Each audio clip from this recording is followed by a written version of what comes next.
저는 향기에 관심이 많은데요.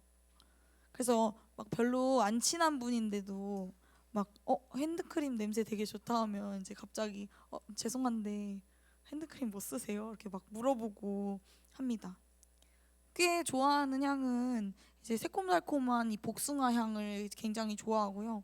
그래서 종종 이렇게 잘 사다 뿌리기도 합니다. 근데 가장 좋아하는 향기가 있어요. 천국의 향기. 제 유튜브 이름입니다.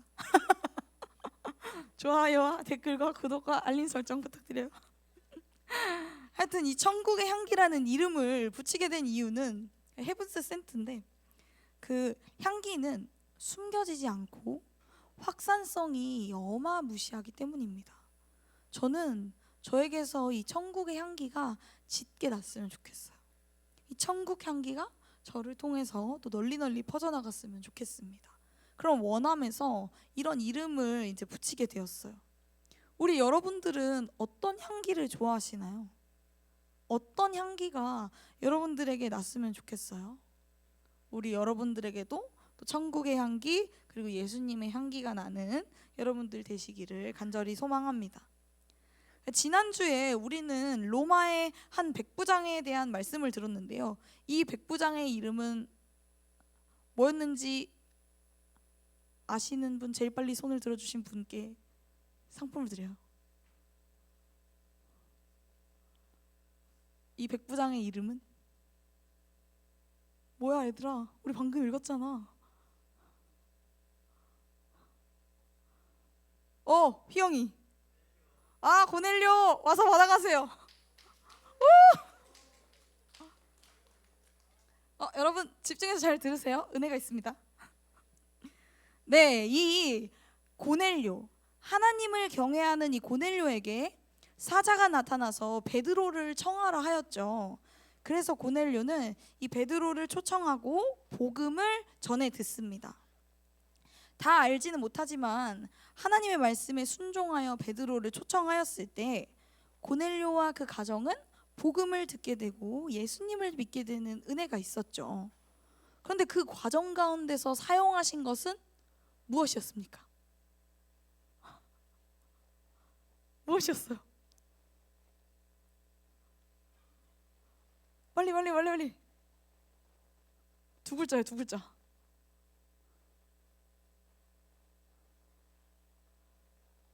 사람이었습니다.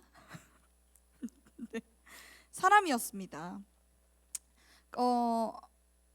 하나님께서는 사람을 사용하셔서 이 전도에 미련한 것으로 믿는 자들 구원하시기를 기뻐하셨습니다. 그렇기에 우리 또한 이 기회를 나눠주는 자들이 되자고, 우리 주위에 사랑하는 자들을 우리 가운데 초청해보자고 이야기하였었죠. 그렇다면 여러분, 우리 어떻게 우리 주변에 사랑하는 자들에게 이 기쁜 소식을 전해줄 수 있을까요? 어떻게 우리 주변에 사랑하는 자들을 우리 공동체 가운데 초청할 수 있을까요? 여러 가지 방법이 있을 수 있겠죠. 직접적으로 가서 예수님 믿어 라고 전할 수도 있겠고, 교회 같이 가보자고 그냥 툭 이야기해 볼 수도 있겠고, 우리 풋살하고 그럴 때 친구들 초청해 볼 수도 있겠고, 5월 21일 드림랜드 투게더나 영화 예배에 또 초청해 볼 수도 있겠죠. 아니면 여러분들 머릿속에 떠오르는 또 좋은 방법이 있을 수도 있겠어요. 그런데 우리가 오늘 말씀을 통해서 이 사랑하는 사람들을 우리 공동체 가운데 초청하는 이 효과적인 방법에 대해서 한번 생각을 해보려고 합니다. 우리가 두 부분의 말씀을 읽었어요. 1절과 5절의 말씀, 그리고 21절과 23절의 말씀이죠. 여러분들은 이 두 구절의 말씀에서 공통점을 찾아보실 수 있으시겠어요? 여러분이 생각하는 이 두 구절에서 드러난 공통점은 무엇인 것 같으신가요? 조금 더 범위를 줄여볼까요? 2절하고 22절 사이의 공통점을 한번 찾아봅시다. 2절과 22절 사이의 공통점을 한번 찾아볼까요? 뭐인 것 같으세요? 자유롭게 한번 쉐어해보죠. 하나님을 경외하는 사람이라고 이제 고넬료를 지칭했다. 네, 가장 먼저 대답해주신 우리 승리께 또 한 번의 선물을 드립니다. 은찬이가 받아가죠. 고마워. 괜찮아? 잘 전달해줘. 네, 뭐 이가 들어가 있다 이런 것도 될 수 있겠죠. 다양한 공통점들이 있는데, 근데 제가 제시하려고 하는 공통점은 우리 승리가 말해준 것처럼 고넬료에 대한 긍정적인 평가이다 라는 것입니다. 이 2절의 말씀은 고넬료에 대한 이 말씀의 평가입니다.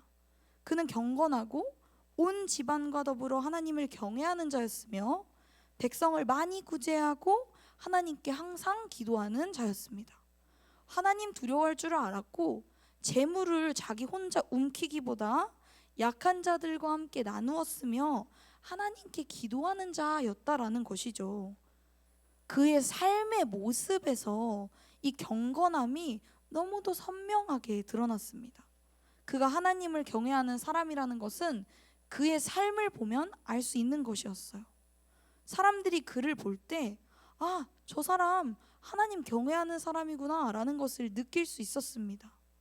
그러면 이번에는 22절의 말씀을 한번 볼까요?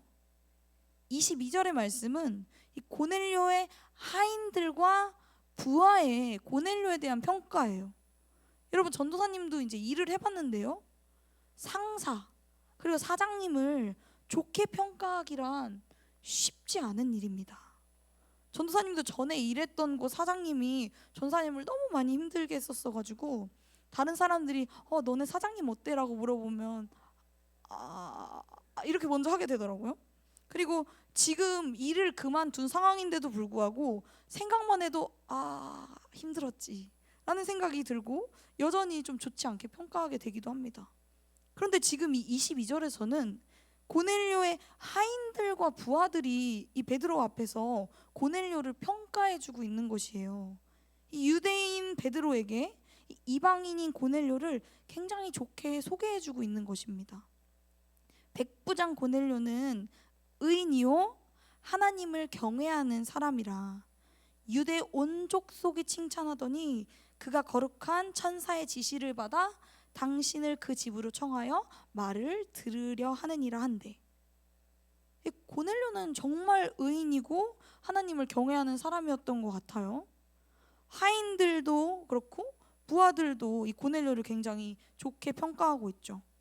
심지어는 이 고넬료의 위치가 당시 그 유대를 압제하던 로마의 백부장이었음에도 불구하고, 그리고 이방인이었음에도 불구하고 온 유대 족속이 이 고넬료를 굉장히 좋게 평가하고 있습니다.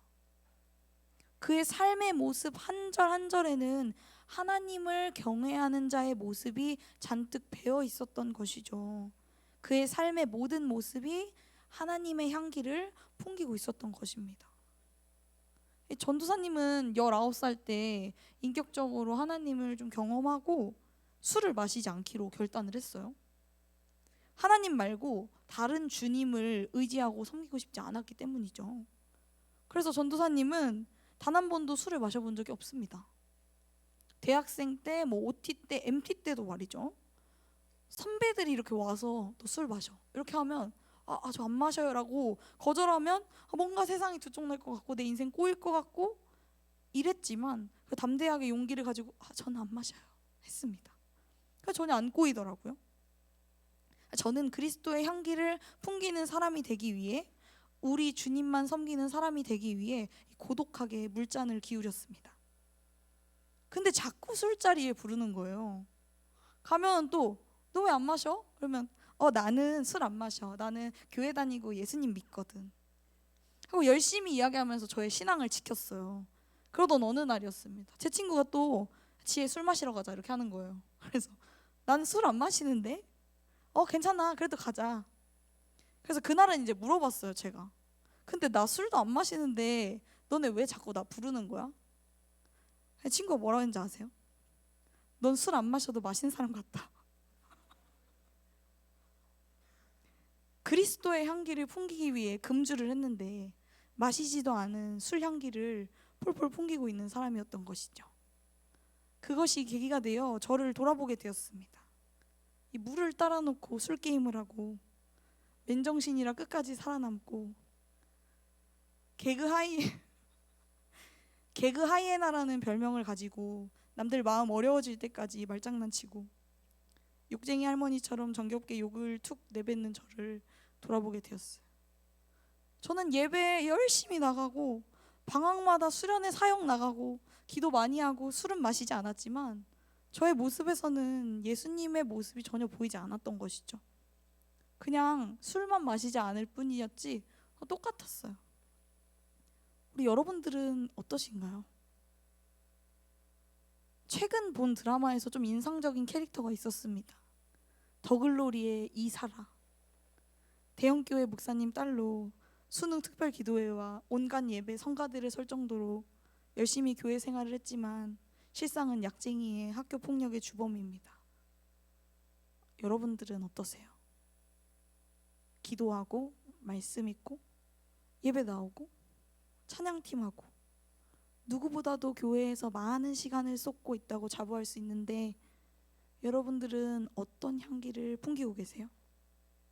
내 열정과 젊음을 하나님께 헌신해 드리고 있다고 하는데 여러분들에게 나는 향기는 어떤 향기인가요? 우리 삶의 모습이 예수님의 향기를 풍기는 삶이 되기를 소망합니다. 경건하고 하나님을 경외하는 삶, 우리 주변의 약한 사람들을 돌아보는 삶, 항상 기도하는 삶, 이것이 우리의 삶이 되기를 소망해요. 여러분들 요즘에 또 유튜브에 핫한 노래 있죠. 세간에 지올팍의 크리스찬. 여전히 똑같은 삶을 살고 여러 모습들을 늘어놓지만 계속해서 반복되는 구절이 있습니다. But Sunday morning is coming. I gotta go to church. 근데 곧 일요일 아침이야. 나 이제 교회 가야 돼. 라는 가사가 참 인상적이죠. 여러분 어떤 모습으로 살고 계세요? 어떤 크리스찬인가요? 우리의 일상의 모습을 좀 돌아보기를 원합니다. 그런데 우리가 우리 삶을 돌아볼 때 주의해야 할 점이 있어요. 오해하기 쉬운 것은 고넬료가 경건하고 하나님을 경외하는 모습으로 살았기 때문에 그의 삶에 하나님이 찾아오신 것이 아닙니다. 하나님을 믿는 사람, 예수님을 믿는 사람이라면 필연적으로 삶에 맺혀야 하는 것이 있어요. 바로 열매입니다. 과일나무는 때가 되면 필연적으로 열매를 맺죠. 과일나무가 열매를 맺지 못할 때에는 나무에 뭔가 문제가 있기 때문입니다. 과일나무는 반드시 과일을 맺어야 해요. 우리 또한 마찬가지입니다. 예수 그리스도의 큰 사랑을 받은 우리, 십자가의 죽음으로 씻김당한 우리는 열매 맺는 삶을 살아야 한다라는 것이죠. 우리가 그리스도의 향기를 풍기며 살아가야 하는 이유는, 하나님을 경외하며 하나님을 예배하는 삶을 살아야 하는 이유는 우리가 받은 그 십자가의 은혜가 너무도 크기 때문입니다. 누가복음 43장 41절에서 42절의 말씀을 보면 빚 주는 사람에게 빚진 자가 둘이 있어 하나는 500데나리온을 졌고 하나는 50데나리온을 졌는데 갚을 것이 없으므로 둘 다 탕감하여 주었으니 둘 중에 누가 그를 더 사랑하겠느냐. 여러분들의 생각은 어때요? 어떤 사람이 더 빚을 탕감해 준 사람을 사랑할까요? 더 많이 탕감받은 사람이겠죠. 제가 받은 사랑이 더 크다고 생각하시나요? 전도사님이 받은 사랑이 더 클까요? 우리 따라해 볼까요? 주님, 내가 죄인 중에 괴수입니다. 한 번 더요. 주님, 내가 죄인 중에 괴수입니다. 여러분, 내 옆에 있는 친구 말고요, 내가 제일 많이 탕감받은 사람입니다. 내가 주님이 바로 십자가에 못 박히셔야 했던 이유예요. 나 때문에 예수님이 십자가에 못 박히셨습니다. 우리 개인이 그 사랑을 받았기 때문에 우리의 죄를 갚아주신 주님, 우리의 빚을 탕감해 주신 은혜의 하나님을 더욱 사랑할 수 있는 것입니다. 이 은혜를 생각해 보세요. 고넬료의 하인들이 베드로에게 고넬료가 어떤 사람인지 소개했듯 우리 주님을 정말 잘 소개해 줄 수 있지 않겠어요? 우리가 사랑하는 하나님, 우리에게 큰 은혜를 베풀어 주신 이 하나님을 어떻게든 전해주고 싶지 않겠어요? 어떻게든 이 기쁜 소식, 이 회복의 소식을 전해주고 싶지 않겠어요? 여러분, 이 십자가에서 예수님이 죽으심으로 나의 죄가 씻겼고 부활의 생명으로 우리가 영원한 생명을 얻게 되었습니다. 이게 얼마나 기쁜 일이에요. 여러분, 필라테스 선생님을 정하려고 할 때, 헬스장에서 PT를 받으려고 할 때 선생님의 몸이 멋지지 않다고 한다면 여러분, 그 선생님께 받고 싶으세요? 과외 선생님을 고를 때, 레슨 선생님을 고를 때 뭘 보고 고르시나요? 여러분, 여러분의 삶의 한 절 한 절이 그리스도를 드러내는 삶이 되기를 소망합니다. 여러분들의 주변 사람들이 여러분을 볼 때 문득 쟤는 조금 뭔가 다르다. 왜 다르지? 아, 예수님을 믿는구나. 저 친구가 믿는 예수님이라면 나도 알아가 보고 싶다. 나도 믿어보고 싶다 하는 마음이 들기를 바랍니다. 전도가 쉽지 않은 세상이에요. 요즘은 또 강남 학원가에서 마약 음료가 돌아서 학교 앞에서 뭐 나눠주기도 굉장히 눈치 보이는 세상입니다. 제가 지난주에 계속 다니는데 선생님들이 한 번씩 이렇게, 그럼 일부러 이렇게 라면. 그렇다면 여러분, 우리가 어떻게 이 기쁨의 소식을 전해줄 수 있을까요? 우리와 관계 있는 사람들을 떠올려 봅시다. 우리와 맞닿아 있는 친구들을 떠올려 보아요.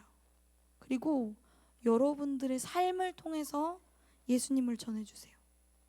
여러분들의 삶의 모습을 통해서 우리 주님의 사랑을 보여주세요. 여러분, 전도사님 지난주에도 이야기했듯이 우리는 이 5월 21일을 드림아이 투게더라는 친구 초청 주일로 보낼 거예요. 우리 힘써서 작정하고 친구들을 또 초청해 보자고요.